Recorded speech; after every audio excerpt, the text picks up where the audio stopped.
Cá estamos nós novamente para estudar Direito Processual Penal e neste vídeo vamos falar daquilo que são as formas de encerramento da fase de inquérito, naquilo que é a possibilidade de o Ministério Público não é fugir, mas é jogar ao lado do princípio da legalidade, ou seja, jogar pelo princípio da oportunidade.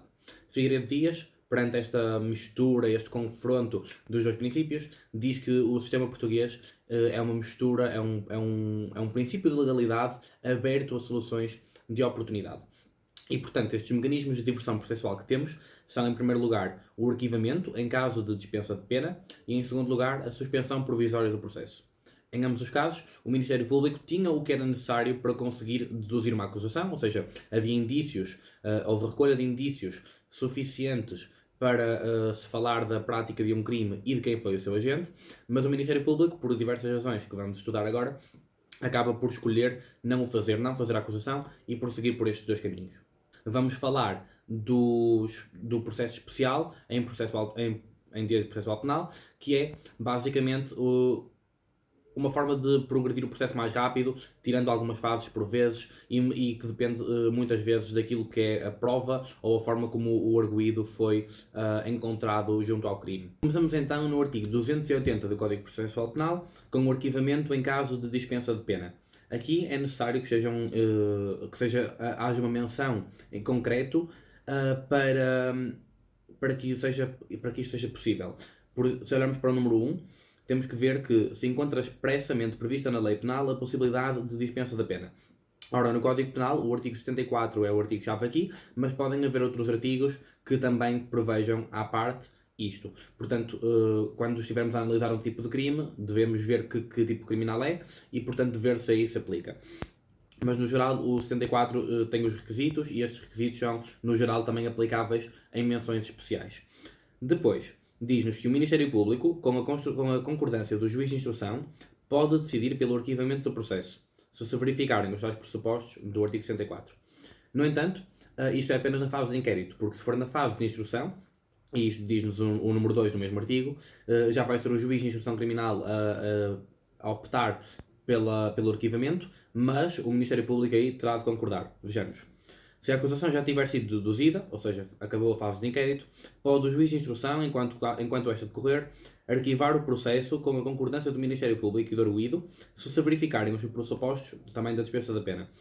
E uma coisa que é comum ao arquivamento em caso de dispensa de pena e também ao que vamos ver a seguir, à suspensão provisória do processo, é que nenhuma destas decisões é recorrível. Ok? Isto aqui temos logo no número 3, a decisão de arquivamento, em conformidade com o disposto nos números anteriores, não é suscetível de impugnação. E vamos ver que depois a suspensão provisória do processo tem a mesma previsão. Olhando então brevemente para o artigo 74 do Código Penal, vamos ver que este se pode aplicar, ou seja, a dispensa de pena se pode aplicar, exceto as disposições especiais, a crimes que forem puníveis com pena de prisão não superior a 6 meses ou então com pena de multa não superior a 120 dias.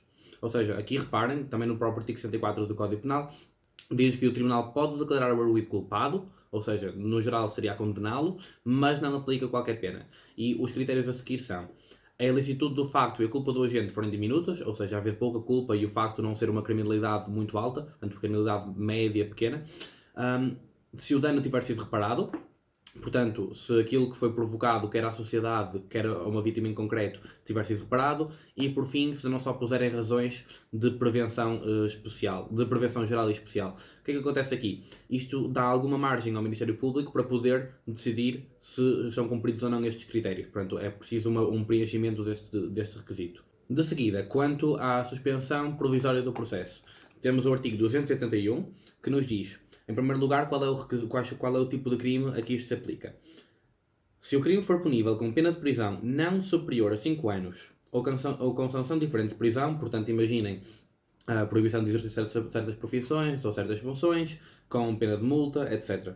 O Ministério Público, oficiosamente ou requerimento do arguido ou do assistente, determina, com a concordância do juiz de instrução, a suspensão do processo mediante a imposição ao arguido de injunções e regras de conduta.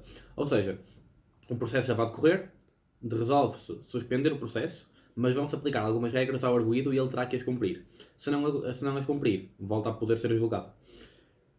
Os critérios são os seguintes: a concordância do arguido e do assistente, a ausência de condenação anterior por crime da mesma natureza, porque aí, lá está, aí percebe-se que ele já está a reincidir e que, portanto, não há assim tanto a ganhar com suspender o processo, porque o mais provável é que ele possa voltar a fazê-lo. Depois, a ausência de aplicação anterior de suspensão provisória do processo por crime da mesma natureza, ou seja, se já lhe tiverem a dar esta chance pela segunda vez, não pode ser. D. Não haver lugar a medida de segurança de internamento. Pronto, se é por acaso dele ser inimputável, de ser necessária esta medida de segurança, não se pode suspender o processo. Mais ainda, a ausência de um grau de culpa elevado, portanto, este requisito é semelhante também ao arquivamento em caso de suspensão de pena, e ser de prever que o cumprimento das injunções e regras de conduta responda suficientemente às exigências de prevenção que no caso façam sentido. Ou seja, aqui no fundo está-se a suspender o processo, não se está a aplicar uma pena, pelo menos para já, pelo menos se forem cumpridas estas normas, porque se acredita que estas podem ser suficientes para corrigir o problema, para que o arguido não volte a reincidir e para fazer crer a comunidade de que a norma ainda está em vigor, a norma ainda é importante e as pessoas ainda a respeitam. São oponíveis ao arguido, cumulativo ou separadamente, as seguintes injunções e regras de conduta. Portanto, o que é que pode acontecer? Em primeiro lugar, indemnizar o lesado. Portanto, a pessoa que foi vitimada, pronto, dar-lhe uma indemnização. No geral, pode-se falar de compensação aqui, porque, à partida, serão danos não patrimoniais. Depois, dar ao lesado satisfação moral adequada. Talvez seja um pedido de desculpa, pode ter outras formas. Entregar ao Estado, em instituições privadas de solidariedade social, blá blá blá, uma certa quantia ou efetuar a prestação de serviço do interesse público. Residir em determinado lugar. Frequentar certos programas ou atividades. Aqui estamos a falar, por exemplo, de coisas que possam contribuir para a sua reinserção na sociedade, para a prevenção deste tipo de crime. Pensem numa pessoa alcoólica, pode ir para os Alcoólicos Anónimos. Pensem numa pessoa, sei lá, uma pessoa que seja violenta e agressiva quase por natureza, que já é algo da personalidade dela, ir para um centro de reabilitação que se foca em acabar com a agressividade. Não exercer determinadas profissões, não frequentar certos meios ou lugares, não residir em certos lugares ou regiões, não acompanhar, alojar ou receber certas pessoas. Aqui as pessoas seriam determinadas e a razão, penso eu, será para evitar que estas pessoas reencaminhem esta pessoa para o crime outra vez ou que facilitem isso. Não frequentar certas associações ou participar em determinadas reuniões, lá está, se isto também puder prejudicar a sua reinserção na sociedade e o possa levar à criminalidade novamente. E não terem em seu poder determinados animais, coisas ou objetos capazes de facilitar a prática de outro crime. Por fim, qualquer outro comportamento especialmente exigido pelo caso. Portanto, aqui existe alguma margem também para se determinar outra norma que possa ser importante, mas não esteja prevista nos acima. Claro que depois existe sempre um controlo e uma fundamentação de que normas serão estas. Chama-se a atenção ainda, no número 8 e 9 do artigo 281, o regime especial e um bocado mais flexível e mais cuidadoso com a própria vítima, em razão da própria natureza dos crimes, que está no artigo 8 e 9. Portanto, são os crimes de violência doméstica e os crimes contra a liberdade e autodeterminação sexual de menores. Portanto, estes dois crimes, se não forem agravados pelo resultado, podem ser tratados no âmbito destes regimes, que requerem um bocado menos de cumprimento dos pressupostos do número 1. Antes forem ver, aqui só é exigido as alíneas B e C do número 1, enquanto que o número 1, pronto, exige todas elas. Vamos agora falar das formas especiais do processo penal. Em primeiro lugar, do processo sumário. Um dos requisitos essenciais é que o arguido esteja em flagrante delito, ou seja, seja detido em flagrante delito. Isso é-nos dado pelo artigo 381 e é-nos dado outro critério, que é esse crime tem que ser punível com uma pena de prisão cujo limite máximo não seja superior a 5 anos. E temos que prestar também atenção ao número 2 deste artigo, porque ele nos diz que mesmo que a pena seja superior a 5 anos, a pena máxima aplicável seja superior a 5 anos, se o Ministério Público decidir à partida, a priori, que não vai querer pedir uma pena superior a essa, então também podemos estar em processo sumário. O arguido tem que ser apresentado junto do tribunal competente para o julgar, e ao Ministério Público no prazo de 48 horas, segundo o artigo 382, número 1, e ele pode, se quiser, requerer o prazo máximo de 15 dias para a sua defesa. Se assim acontecer, então terá que ser designada e notificada uma data para julgamento, e antes disso o próprio Ministério Público vai interrogar sumariamente o arguido para verificar se estão cumpridos os pressupostos para validar a sua detenção, perceber também a natureza do crime, porque dependendo da natureza do crime pode ser necessário queixa ou acusação particular, e se for possível, se nada só puser a isso, então o arguido será libertado e depois terá que comparecer ao julgamento. É possível também aqui aplicar-se a suspensão provisória do processo, nos termos dos artigos 384 e 281, e se todos concordarem, lá está, isso faz parte dos critérios. E depois, se o arguido não cumprir as medidas, então depois será julgado na mesma. Depois, o julgamento será semelhante, será em termos semelhantes ao da fase normal, exceto algumas coisas. Em primeiro lugar, a sentença é tida de forma oral, exceto os casos em que de facto for aplicada uma medida privativa da liberdade, aí tem que ser reduzida a escrito e comunicado ao defensor para que eles possam, se quiserem, recorrer. Em nível de recurso, só é mesmo possível recorrer da decisão final, ou seja, da decisão que encerrar o processo ou a sentença, e nada mais. Portanto, aqueles atos que forem acontecer no meio não são recorríveis. Temos também a forma de processo abreviado, que é um processo especial e é pensado para pequena criminalidade de várias naturezas. É um processo que se quer essencialmente rápido, exige um prazo normal, geral, de 90 dias, mas que requer, para justificar esta rapidez e tendo em conta os direitos do arguido e a importância da defesa, requer a existência de provas simples e evidentes de que houve a prática de um crime e de que foi o arguido a cometê-lo. Depois estas provas simples são identificadas, e o que é que isto quer dizer, no artigo 391-A, e diz-nos que pode haver o caso de ser um flagrante delito, uma detenção em flagrante delito, que por alguma razão não está a ser julgada em processo sumário, ou pode também haver, por exemplo, prova documental, num caso em que isso seja suficiente, ou prova testemunhal de várias testemunhas, ambas ou todas elas, contando a mesma história de forma inequívoca. Portanto, quando existem estes requisitos, assume-se que se pode aplicar o processo abreviado.